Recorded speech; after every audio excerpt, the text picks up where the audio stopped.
I'm joined today by Steven Legge, who is the author of the Music Marvels series, and he's going to share with us some information about the incredible new Teacher's Guide, which accompanies the Super Wind and Super Brass series. Hi, Steve. How you doing? Hello, Adam. Very well, thank you. Thank you. And yes, Music Marvels, let's talk about it. Let's talk all about it. So, if we can, I'm going to go a little bit further back first and just learn a little Mm. bit more about your own musical background because I know you've got extensive experiences, an educator, a performer, an adjudicator, a conductor as well. So if you tell us a little bit about your background, please. Sure. So I taught for knocking on 30 years, starting off as a peripatetic music tutor in Wales and England, um, as a brass tutor in primary or elementary and high school, secondary schools, maybe 25 schools a week, 120 students, 25,000 miles of travel every year. And I moved on then to senior management in another music service and ended up as a senior lecturer at the University of the West of England. Wow, that's plenty. And I believe as well that you played in all sorts of places. When you once a performer in Lithuania, is that right? So yeah, my education work has taken me to Lithuania as part of a brass band program. I've been to Lithuania now 34 times, Wow. hoping to make another trip in 2 weeks. And when we started over there, there was no real community music outreach. It was all done in schools by a very old system of allowing students to interview and audition for their place in a specialist music school at the age of 6. And some people in the local municipality or council said, we're going to go into schools and we need some help. And so it all started there about 20 years ago. And as many people will know this year, Lithuania are now hosting the European Brass Band Championships. So they've come a long way in the last 20 years. Absolutely, and I'm sure no small part to your own efforts there. So no, that's fantastic. Um, so let's talk about Music Marvels. Tell me a little bit about the creation of the series. Was it the sort of about ten years ago? Yeah, I think so. About 10 years ago, but I think the thinking started long before then. Mm, And as a peripatetic music teacher, so I taught, as I said, in primary and secondary schools, so in America, elementary and high schools in one area of Wales, in Gwent. And I loved the teaching, but I got bored with my own teaching. I got bored saying the same things every week. I got bored having the same problems coming back from the students. And I started to think, well, let's stop looking at the students. Let's start looking at the tutor. What can the tutor do differently to not become bored and maybe solve some of the issues which are coming up? So I used different books. I used books which were available in the UK and books available in America, and I'll talk a little bit about that in a moment. sure. And I produced my own book, and I wasn't happy with it. I tried it out. I thought it was all right. It was okay. But I got bored of it because it still had some issues. So at that point, I started to really dig down into what the issues of the tutor books were. And that's really where Music Marvels came from as a concept, but also in the content and the layout and the activities, and fundamentally in the way that we approach lessons in students' knowledge and understanding, which we will talk a little bit about. Yeah, of course. So yeah, in fact let's talk about that first book. So you said that you were kind of bored of your own book, which is obviously Yeah. never a good sign. What in particular was kind of frustrating you with those kind of early adoptions of your lessons? So I took what I thought were all the best bits from other books, and I included um, some some other melodies which were traditional in Wales, and I tried to make some changes of things that I was introducing every week, some activities, and I tried it out. But I realised actually then there was still some issues with layout. There was some definite issues with pace of pages, and pace of student progression. And progression in the UK is very, very different to what we see in America and what we see in one-to-one tuition. So my teaching was very much in groups of 4 to 8 in 20 minutes to half an hour. That's 16 students an hour, ideally. And whilst the American books were ideal for that size group, American tutor books are designed when you see the students 4 or 5 times a week. So you can almost spoon feed them the information. That comes with problems, which we can talk about. The UK books were really about students who were being seen one-to-one for 20 minutes, half an hour. And so the tutor could have time to go from the top of a page to the bottom of the page and talk about all the aspects of that page, give the students all the information they need because they had time to do so.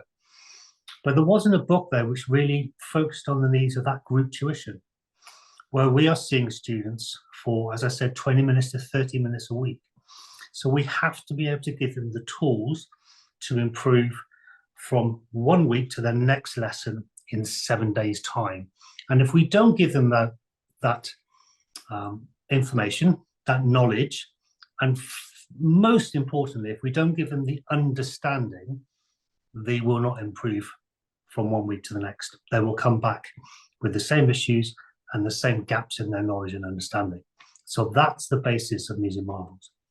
Of course, yeah. And how much was the format and obviously the presentation of what you've done? Because obviously it's quite different to the sort of the books that maybe I'd imagine as a kid. I'm not a brass player myself, but the kind of quite dry text. It's very colourful. There's characters. Obviously, you've got backing tracks, which we can talk more about as well. How important was that to aid in that, as you say, those kind of quite large gaps in learning that would cause problems and potential roadblocks? So let's talk about layout and content. So I vividly remember going down to one of my next door neighbours who had 2 young children at the time. One was about 7, I think one was about 8. And I talked to the mum and I talked to the students, and they gave them one of the tutor books we were using. And I asked them on the page to find a specific sentence that was written on that page. And it took them over 30 seconds to find it. So one of the issues, given we have limited time, was that a lot of books are crowded with bits of information that are not necessarily needed. So I'm going to give you an example. There is no need, really, to tell a child that a semi-brief or a whole note is 4 beats, because it's a concept. So you can play a semi-brief, you can keep your tutor book closed, you can play a semi-brief with a click, and you can ask the student how many clicks or how many beats was that note. You can get them to play it. You can get them to play it faster and slower. And you can get them then just to think, well, okay, if that's 4 beats, that happens to be called a semi-brief or a whole note. That's not something you need to write in a book. That's something you can discuss. And one of the things I found really different with the way that we designed the books was that we tried to take out as much of the information that could be posed as a question or could be put into a creative activity or could be student-led and not teacher-led. So an activity or a concept that could be facilitated by the tutor as a question or as an activity or as a creative composition, especially dynamics and pitch. So to give you another example, for beginner students, we're often asked, especially in exam pieces, for the student to play a certain note loud or quiet, fast or slow, with a crescendo, with a diminuendo, with an accent. Why not give that choice to the student? Why not make that into a compositional aspect? So take it out of the book, make it become an activity. And all of a sudden, you'll find that students' understanding really accelerates over their knowledge. And we can talk a little bit again about knowledge and understanding, which is fundamentally different. And I think important in this book, over other books that I've seen. Yeah, absolutely. And I think, yeah, you're right to flag up the art of composition there, because obviously you spoke there about the kind of the technical terms, the musical jargon that essentially it can feel like for a young child. Whereas what you're talking about there is essentially handing that power back to the student, and rather than making them feel foolish for not knowing exactly what a semi-breve is or reading through it, they're experiencing it for themselves and then creating themselves, which is obviously, as you say, rather different to probably previous books that you'd seen, and certainly books that you'd tried and failed to teach in that setting. Yeah, I think so. I think I think it's called Music Marvels. It's not called Brass Tutor or String Tutor or Woodwind Tutor.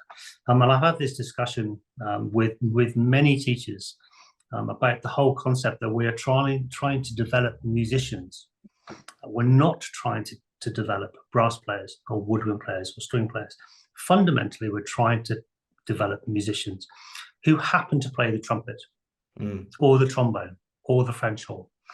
And so to be a complete musician, and we all know that certain routes and certain ways of teaching leave out huge gaps in musical knowledge. If you're not a jazz enthusiast, your students probably won't learn to improvise. And if you are a jazz enthusiast, you probably will. And so the teacher, with their own background and their own likes and dislikes, with their own strengths and weaknesses, will mold those students. And therefore, I think maybe the word teacher is probably not the best one, because it's a top down, it's someone who imparts knowledge. I see music tutors as facilitators, coaches, mentors, people who draw out that knowledge. The fundamental definition of education, which is to draw out knowledge and understanding from a student and to develop that. So these books are really fundamentally different in that way. It is a book that teaches the musician, the home musician, through an instrument. And I think that's quite actually very, very important as a difference to other tutor books that are out there. Yeah, and as you say, very democratic as well. It's not dictating this is how it must be done. It's allowing that, and obviously that's where things like you mentioned using your ears and ear training is so vital. It's a skill that's often overlooked, and certainly in that group setting, because again, I feel like that's an important point we should discuss. But as you mentioned, on a one-to-one basis, we can get into the weeds with students, but when you're dealing with a whole class environment, you're dealing with other distractions, you're dealing with students who may be progressing at different rates. How much did that come into your thinking, obviously, when you were creating the layout and creating the way that Music Marvels worked? What year were we in now? 2024. There was a quote I came over from an educationalist called Mainwaring in 1924. And the quote is very simply, sound before symbol. And this has been taken on by countless music educators. The Froseth method really does kind of focus on this. And to simplify it, to really bring it down to its kind of Schenkerian analysis on this, sound before symbol is absolutely vital for any musician. We know so many people who can sight read anything. You take the music away, ask them to play Twinkle, Twinkle, Little Star in D major, and they struggle. I struggled with that even after I left music college. And so I taught myself those skills. I had to, because I was teaching students. And so we know a lot of people, and I've come along and I've witnessed or observed many lessons where teachers will start at the top. I used to do this in my early years, start at the top of the page of a tutor book and work their way through. And really, one of the things I realized was that if I just left that tutor book closed for the first 30% of the lesson, and we focused on sound, concepts of dynamics or rhythm or pitch or duration, if we focused on those as a question without a book, without a music stand, no barriers in the way at all, And we talked about that. We played them through. I challenged the students by playing them wrong and asking them what their thoughts were. When I opened the book, it made sense because the sound and the concept of the feeling of that, whether it was we were talking about the note E, and we were talking about minims and crotchets, we could do all of that simply through sound, simply through improvising simple phrases and then playing them back and us discussing them. When we opened the book, it all became much clearer and much easier to talk about because it wasn't a foreign concept to them. They had the feeling of the sound, they understood the sound, they knew what a minim or a half note was, they knew what a crotchet or a quarter note was, and they knew what the note E was. They knew what it sounded like, what it felt like, and they could put that into that printed visual form. The other way around was much harder. And so, maybe we could use a really simple version of that, which is a reading book. If you look at a reading book for those aged 4 and 5, it's vastly different to those who are 8 and 9 and those who are 12, 13, 14. There's pictorial images. The typefaces are bolder, they're bigger. The words are carefully chosen. There's not so many of them. So why on earth don't we do the same thing with a tutor book aimed at 7 and 8-year-olds? It's nonsensical. It makes no sense. Of course, you simplify things and you make it age appropriate. Yeah, absolutely. And yeah, I think that's a very apt analogy because, yeah, you think of dry black and white words on a page, they do become very abstract concepts. Whereas a children's book, you spoke a lot there about feeling, and I think it's obviously so vital, and it's a musical skill which obviously carries on with us. Something feels right, isn't always technically right. So I think it's an accurate thing to draw out, and I wonder how much of that change in your own teaching, how much of that came about from a feeling. You spoke about your own experience of I'm not really enjoying teaching this lesson. How much of it was a feeling of kind of looking around at the class and going, I don't know if they're quite getting this, or how much of it was down Absolutely. to maybe progression rates? How much of it was either way? I'll do the easy one to answer first. First Okay. of all, progression rate. In the UK, we do struggle with progression rate simply because students move quite slowly because they have a short lesson once a week. And in a good group lessons are fantastic, by the way, if they're delivered well. They're disastrous if they're delivered badly, but if they're delivered well, students can really feed off each other. So one of the important things about Music Marvels is the book is achievable, and it is achievable for most students within 12 months who are being taught in schools in the UK once a week in a group setting. If you're being taught on your own for half an hour, you could probably do the book a lot quicker. And if you're being taught every day like you are in America, then the book will probably be finished in a couple of weeks. But it is designed so it is achievable. And many of the books I used before, students never finished. Some books even had students moving forward pages and then back pages, and students would always ask, why am I going back a page? Valid question, just the design of the book. So the book is designed to be completed in a reasonable period of time for most students aged between 7 upwards. I think your other question was how much was it influenced by my own experiences? So very deeply, and I'll give you 2 really good examples, very deeply in the sense that things that I did or said to students, which then they misinterpreted. And I realized that actually the way that we say things, the way we explain things have to be more open and less teacher-led. So I'll give you a really good example. A lot of teachers will tell you, I think, that they sometimes find that students will play a semi-brief too short. I don't know if you've come across this at all. So when you finish a piece of music with a semi-brief, a student may just and stop on that fourth beat. And so during a lesson, I counted a student in.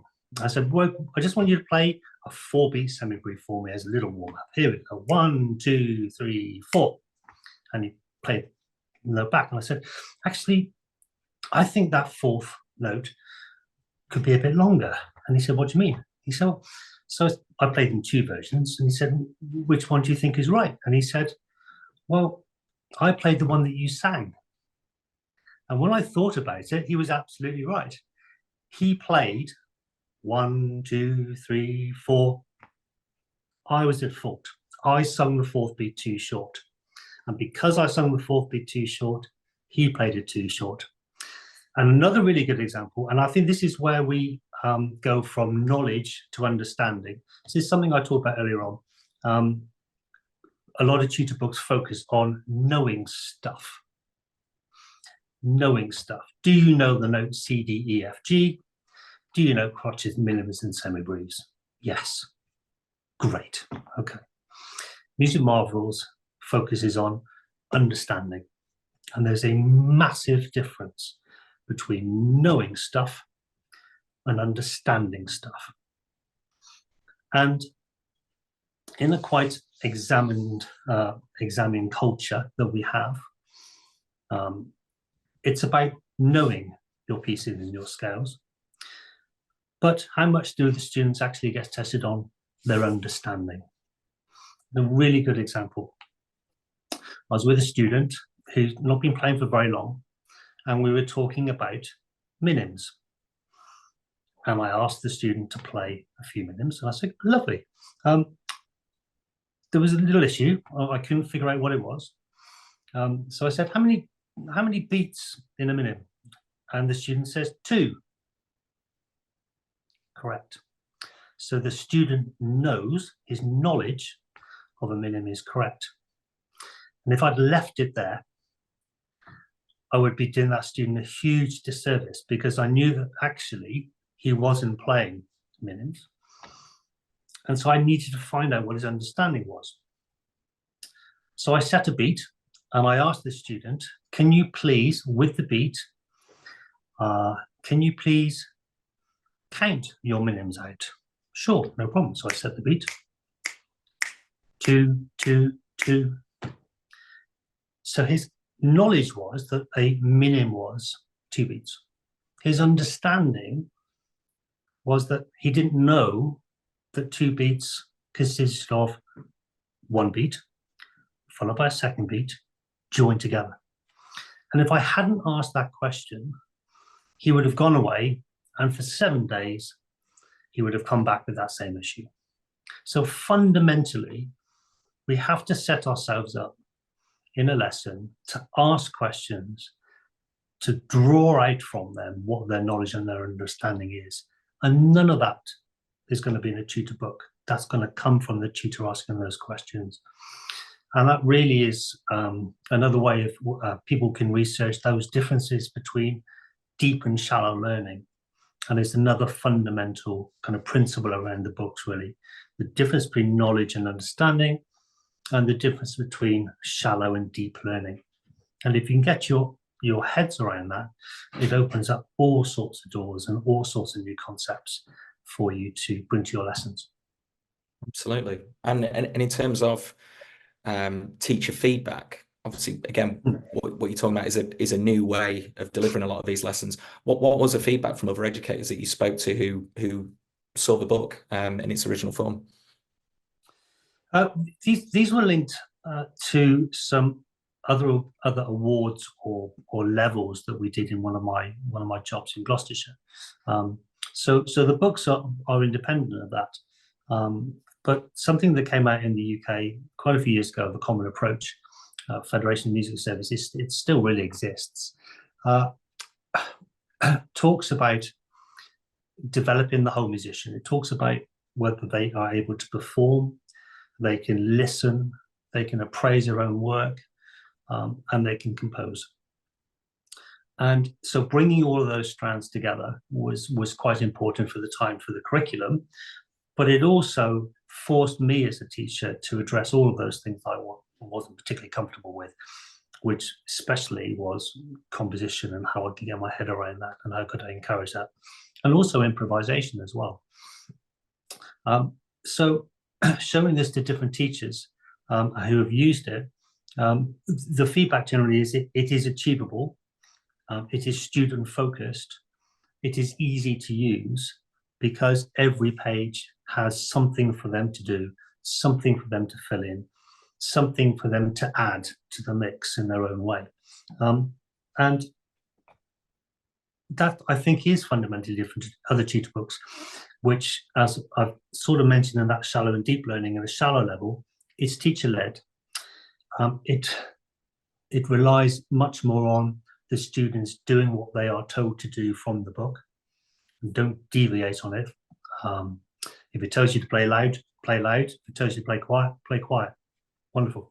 And it also has, it's shallow learning focuses on that knowledge over understanding, knowing stuff, and can often be done through rote. So you do it so many times that you almost learn it by default. This happens a lot a lot more in piano teaching when progress is much slower. And I remember playing the piano, and I can still play pieces that I learned from memory because it took so long to learn them. Do I really understand them? No, not really. Is my technique still up to scratch? Absolutely not. But deep learning is much more co-constructed. It's constructed with an equal balance between the teacher and the student. It's student-led. It's led on their knowledge and their understanding, and it's focused on their development. So individual pathways of the things that they do well and they struggle with. And this book is malleable enough that if a student has a specific strength in one area but weakness in another, you can focus on those. So it's been well received in that way. And I think if teachers look at it as a way of a student-focused deep learning approach, which focuses on understanding over knowledge, the knowledge will come anyway, but the understanding over the knowledge, then it's a real success. Yeah, it makes a lot of sense. I went back to my own learning there. Away from music, I was thinking of foreign languages, and how I'll remember occasional phrases of, I don't know, learning German at school, and I'll never Umweltfreundlich is environmentally friendly. But if you were to tell me to kind of express myself in any other German beyond that, there's not a lot to it. There's not that same depth. And I think you're right, understanding, and again, I'm kind of drawing out from your own words here, but feeling with music, that those instinctive choices we make as musicians. I think any publication that cultivates that rather than dictates to us, oh no, just make sure you know this, is absolutely vital. And I think you touched upon it there with the interactive nature of the books as well, the fact that there are spaces where students can fill out and where they're encouraged to express themselves.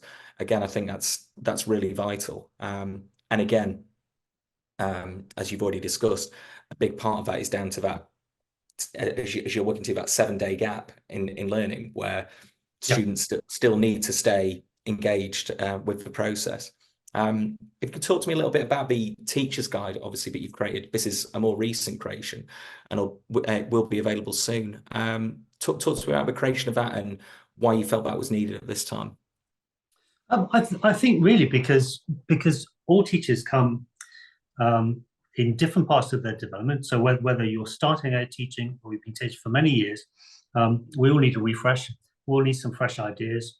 I vividly remember going and seeing somebody who started teaching. I saw that same teacher 3 years ago, and 3 years later, after he started teaching, he was teaching one of our whole class lessons, and I designed the framework of learning for that, or the curriculum for it. And 3 years later, I went to see him, and he was delivering the lessons better than I was. And I thought, great, okay, well, something's working. I mean, he had new ideas.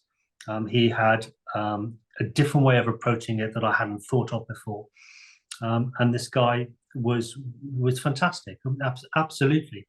But we could both feed off each other, and I learned a huge amount from him. And I hope when we had our discussion that he took away some fresh ideas from me as well. It was a great experience. Teachers, as I said, many of the lessons I've observed sometimes become, and maybe not the teacher's fault, they may become a slave to a tutor book. So they open the tutor book at the beginning. This week's lesson is going to be page 5. Next week, I'd like you to play the pieces on page 5. Let's go through the concepts on page 5. Let's play the piece on page 5. See you next week. Lovely. Right, okay. But we've talked a lot about how do we know the student understands? How do we know the student knows? So how do we know what their knowledge is? How do we know what their understanding is?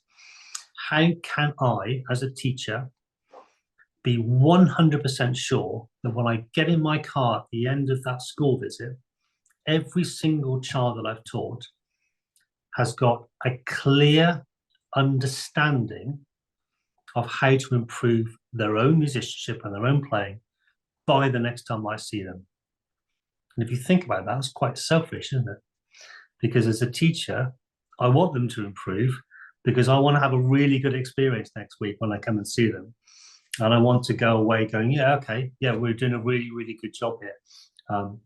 And fundamentally, again, Music Marvels really helped, how can I put it? Really helped focus all of my thoughts about how I could achieve that.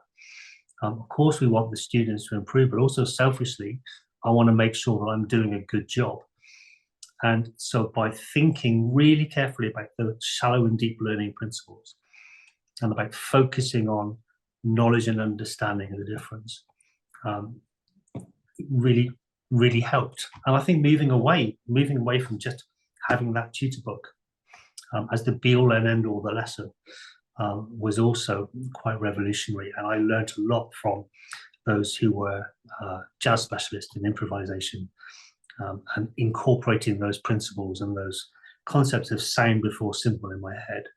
They became really fundamental to the way that I taught at all levels, whether it was beginners or even at county band levels, conducting county brass bands and county wind bands for many, many years, starting off rehearsals with no music, with a warm-up, with improvisation, with playbacks and student-led activities and scales and chords and singing, all linked to the piece of music we were going to do.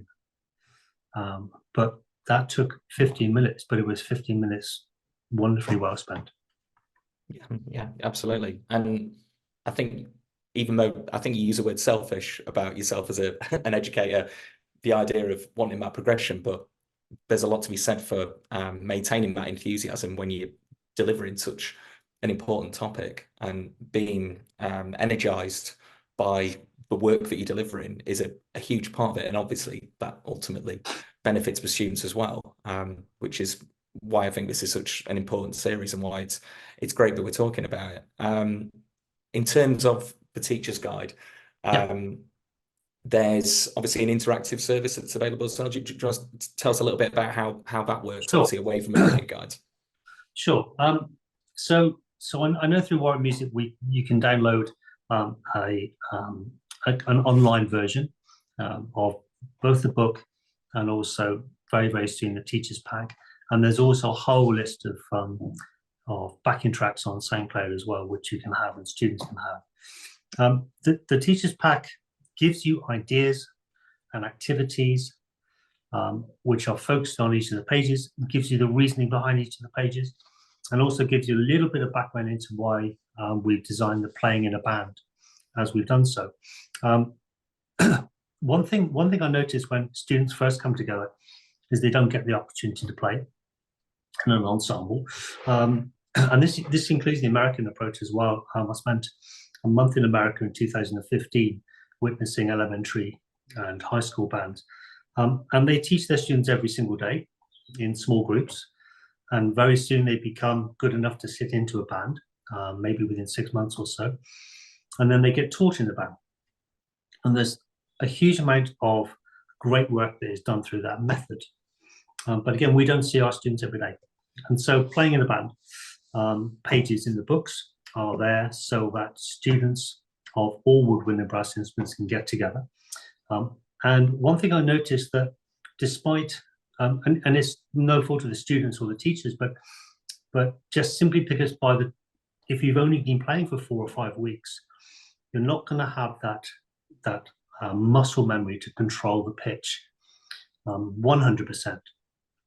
And so we tend to focus, or a lot of the tutor books tended to focus on playing chords and playing kind of that 1-4-5 or that 1-4-6-5 sequences, and playing chords in tune. And it was almost impossible because we don't have that development yet. So we make our playing in the band pieces programmatic.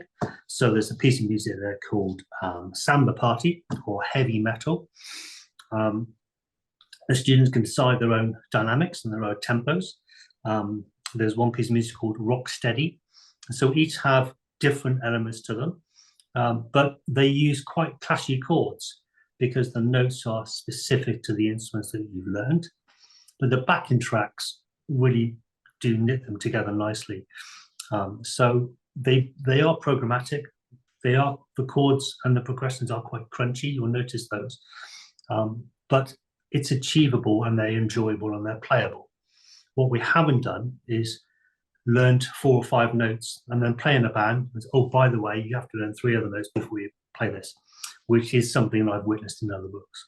So they are specific to the instruments you play, and all wood and brass can all get together and play in that band very, very quickly. That's great. And obviously, yeah, more people, more bands, more music. That's what we all want. I've just got one last question for you, Stephen. Thank you so much for taking the time to talk to us about Music Marvels and all the incredible work that you've done. And that is, if you could have one musical superpower, what would it be? If I could play from memory, that would be fantastic. It's something I've always struggled with, and so I've taught myself different skills. I find it easier as a conductor actually. Maybe because the learning is slow, I don't know, but I find playing from memory is liberating when I can do it, but I find it very tough. I find that it's a hard slog. Conducting from memory I find okay. Playing from memory I don't find particularly easy. And if I could do that and have that ability to kind of use that in my improvisation, that would be wonderful. I think now at my age, I listen to jazz musicians much more than I listen to classical musicians, and not for a reason. I just really enjoy that music, and it frustrates me that I can't do it better. So maybe if I was taught with a broader concept of those from an earlier stage, I would have had that confidence. But yeah, that's definitely the power that I would have. Well, you mentioned Twinkle Twinkle Little Star earlier, so maybe that's Yeah. that's the first memory piece to tackle. But I think the obviously the work that you've done will ensure that the next generation does get to have that kind of fuller educational experience when learning brass or wind instruments. And thank you so much for taking the time to speak to us today. Thank you, Steve. Thank you, Adam.